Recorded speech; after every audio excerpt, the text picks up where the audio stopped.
నాగేంద్రరావు, తెలంగాణ ఓపీడీఆర్ రాష్ట్ర కార్యదర్శిని. ఈరోజు ఇక్కడ ఈ వేలాది మంది ప్రజలతో ఈరోజు ఏర్పాటు చేసిన సమావేశానికి రావడంలో ఒక ముఖ్య ఉద్దేశం ఏంటంటే, ఖమ్మం జిల్లా ప్రజలు, ముఖ్యంగా గ్రామీణ పేదలు, వాళ్ళు చేస్తున్న పోరాటాలు, వాళ్ళు చేస్తున్న ఉద్యమం మీ అందరికీ తెలిసిందే.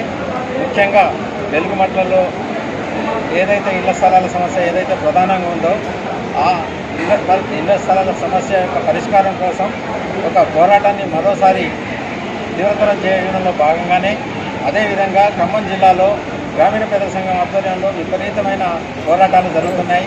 ముఖ్యంగా ఓడు భూములు, అదే రకంగా భూదాన భూములు, అదేవిధంగా ఏదైతే ప్రజలు దమ్మపేట ప్రాంతంలో ఆక్రమించుకున్న భూముల్ని తిరిగి కూడా మళ్ళీ ఈ కాంగ్రెస్ ప్రభుత్వం స్వాధీనం చేసుకోవడానికి ప్రయత్నం చేస్తున్న దాన్ని తిప్పుకొట్టడానికి కామ్రేడ్ దేవులపల్లి వెంకటేశ్వరరావు, తరిమెల నాగిరెడ్డి గారు ఈ యొక్క సంస్మరణ సభను ఈరోజు జరుపుకుంటూ ఈ పోరాటాన్ని సమీక్షించుకొని భవిష్యత్తులో ఈ పోరాటాన్ని తీవ్రతరం చేయాలి.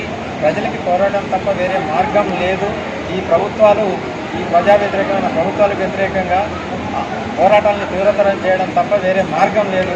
అదే నిజమైన విప్లవకారులైన కామ్రేడ్ దేవులపల్లి వెంకటేశ్వరరావు, తరిమెల నాగిరెడ్డి యొక్క సంస్మరణ సభకి వాళ్ళ యొక్క పందాన్ని ముందుకు తీసుకుపోవడం, పోరాటం తప్ప మార్గం లేదనే విషయాన్ని చాటడానికే ఈరోజు ఈ సమావేశం జరిగింది. గ్రామీణ పేద సంఘం రాష్ట్ర ప్రధాన కార్యదర్శిని. ఇక్కడ ఖమ్మంలో DVTNతో పాటు విజయసాయి యొక్క సంస్మరణ సభ ముఖ్య ఉద్దేశం ఏంటంటే, తెలంగాణ రాష్ట్రంలో ఖమ్మం నుంచి ఆదిలాబాద్ వరకు పోడు భూముల కోసం ఆదివాసులు విపరీతమైన నిర్బంధాలు ఎదుర్కొంటున్నారు. ఫస్ట్ వాళ్ళు వెంటనే ఏంటంటే జేసీబీలను పంపించి కందకాలు తీసే కార్యక్రమాన్ని వెంటనే ఆపేయాలి. వాళ్ళు దాదాపు 45 సంవత్సరాల నుంచి దున్నుకున్న భూములకు ఎలాంటి అడ్డంకులు లేకుండా ఆదివాసుల పైన పెట్టిన అక్రమ కేసులు ఎత్తివేయాలని చెప్పి డిమాండ్ చేస్తూ మేము ఈ ప్రోగ్రామ్ స్టార్ట్ చేస్తున్నాం. అదేవిధంగా ఏంటంటే ప్రభుత్వం అనుసరించిన ప్రజా వ్యతిరేక విధానాలు, ముఖ్యంగా వెలుగుబండ్ల వాళ్ళకి అందరికీ కష్టపడని ఇవ్వాలి, ఇండిరెక్ట్ ఇవ్వాలి. అదేవిధంగా హైదరాబాద్తో కూల్చిన వాటి వెంటనే ఆపేయాలి. వరంగల్లో కూడా చాలామంది దాదాపు 500 మంది ఇల్లు కూల్చివేసిన చర్యలు ఉన్నాయి. అదే సందర్భంలో ప్రభుత్వం ప్రజా వ్యతిరేకమైన వెంటనే వెనక్కి తీసుకొని సాగు చేసుకున్న ఆదివాసులు అందరికీ యుద్ధ ప్రాతిపదికమైన అన్ని జిల్లాల్లో వెంటనే పట్టాలు ఇవ్వాలని డిమాండ్ చేస్తూ వారికి ఇచ్చే నివాళి ఈ ఉద్యమాన్ని మరింత ముందు తీసుకెళ్లి ఈ ప్రభుత్వ వ్యతిరేక విధానాలు ఎండగాతో ముందు తీసుకుపోవాలనే ఉద్దేశంతో ఈ మీటింగ్ ఏర్పాటు చేసాం. అదే వారికి DVTNలకు నిజమైన నివాళులు మేము ముందు తీసుకుపోవాలని మీటింగ్. గ్రామీణ పేదల సంఘం రాష్ట్ర అధ్యక్షుని నేను 1977 నుండి గ్రామీణ పేదల సంఘం అభివృద్ధి చేసి అక్కడ మొత్తం భూస్వాములకి వ్యతిరేకంగా కూలీలు పెంచి, జీతాలు పెంచి, పోరంపోకు, పంచరాయి, గ్రామకంఠం అన్ని భూములు పంచినా కానీ NTR భూమి ఆ రోజు రంపచోడవరంలో అల్లూరు సీతారామరాజు ఇంగ్లీష్ వాళ్ళకి వ్యతిరేకంగా పోరాటం చేస్తే ఏజెన్సీ ప్రాంతంలో భూములు వాళ్ళకే చెందాలి అని చట్టం పెట్టారు. ఆ NTR చట్టం ప్రకారం అక్కడ మొత్తం భూములన్నీ పేదలకి పంచడం జరిగింది.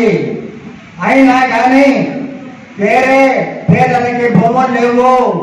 వాళ్ళకు కూడా పోడు వ్యవసాయం మొదలుపెట్టి 20 గ్రామాల్లో పెద్ద ఎత్తుగా పోరాటం చేస్తే పెద్ద ఎత్తుగా లింగనపేటలో క్యాంపు పెట్టారు. మొత్తం 20 గ్రామాలు క్యాంపు మీదకి పోయి పెద్ద ఎత్తుగా నినాదాలు ఇచ్చి మొత్తం పోరాటం చేస్తే వాళ్ళు పోడు వదిలిపెడతావు అని చెప్పితే వదిలిపెడతావు, లేకుంటే వదిలిపెట్టాము అని చెప్పితే మేము ప్రాణాలు పోయినా వదిలిపెట్టము అని పెద్దగా పోరాటం చేస్తే చివరికి వదిలిపెట్టారు. వాళ్ళు క్యాంపు మీదకి వచ్చేసి బస్సులు తీసుకొని వచ్చారా, తుపాకులతో వచ్చారా, ఎందుకు వదిలిపెట్టారు? క్యాంపు మీదకి వచ్చి వాళ్ళని అరెస్ట్ చేయి అని అంటే మా కొరకు పెద్దగా పోలీసులు 2 జీపుల మీద వచ్చారు. వచ్చినా కానీ మధ్యలో పేరు జనం మొత్తం అడ్డగించి మొత్తం వాళ్ళకి లాఠీ చార్జ్ చేసినా భయపడలేదు. ఫైరు అని తుపాకులు ఎక్కువ పెట్టారు. మీరు కాలు పట్టిరా అని ఆ అమ్మాయిలందరూ ముందుకు వచ్చారు. అప్పుడు అరే గారు మీరు దిగండి అని నన్ను దింపారు. మొత్తం 3వ రోజు 10 వ్యాన్లతోటి వచ్చి బద్దుల పెళ్లి మీద పెద్ద దాడి చేసి నాయకులు ఇళ్ళని కూల్చి మొత్తం ముసలా మొదగా లేకుండా కొట్టుడు కొట్టి అక్కడ 4 సంవత్సరాలు క్యాంపు పెట్టారు. అప్పటి నుండి నేను రాష్ట్ర జీవితం గడిపాను. తర్వాత నేను మళ్ళా తెలుగుదేశం అప్పుడు వచ్చింది.